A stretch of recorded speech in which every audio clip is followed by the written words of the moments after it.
Okurabura oku kwahebwayo rukurra ebyobururu omu kyanga kya Ankole na Kigezi ninga South Western Uganda Beine Robert obu yaba nagambaho n'abanyamakuru aha White Horse Inn Kabale erizooba. Aho noba waleeta ho embeera etalimu obulinganiza abatine sente rero batorehe abatine atinanye kankubuze abatine sente batorehe kandi bine ekyo mugana naita ngo enkizo bine obubasha bwo kwesimbaho so noreba ngo nekirashasha namazima nekyo busasa kunka aho no twahika kandi nekindi omubyanga bitu harimo bworo ya no bworo bw'emitwe kunka harimo bworo kandi sometimes burahinda kendeje yayoreko kugumirwa omu kutorana abebembezi abakazi agumizengu obwiro bwingi abakazi tibine mwete okwetaba mu byobururu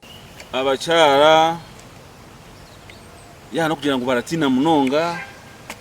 ninga n'obutafayo ninga n'obutacenga offices eziri muri agamatembezo tibarakira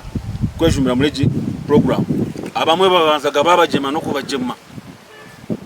kugira ngo besimbe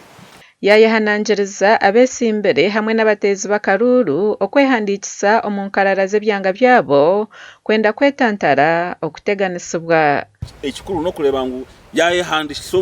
omunkarara yeseru rero nakuro kutera kwara bali candidate arebe ngo yagambira abantu echa kwenda kubakorera kwara bali omutezi wakaruru amanyengo akaruru no kuzo mu mugongo ibya secret ballot tibiriho so abantu bine kureba ngo tibati no bwisho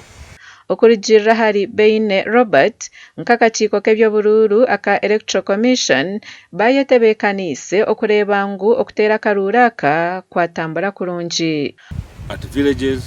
and also at parishes. Okay. So yes, to that extent, that's how we are prepared. We have the roadmap, we are recruiting officials, and like the chairperson Electoral Commission indicated, we have the funds. Okurijira hanjenderwaho eyakakiiko k'ebyobururu aka Electoral Commission okutera karura kan kuza kubaho ebirabiro na munana ebyokwezi kwa mushanju omwaka ogu. Amakuru aga gashakwa Nelson ahimbisibwe ahabwa TV West.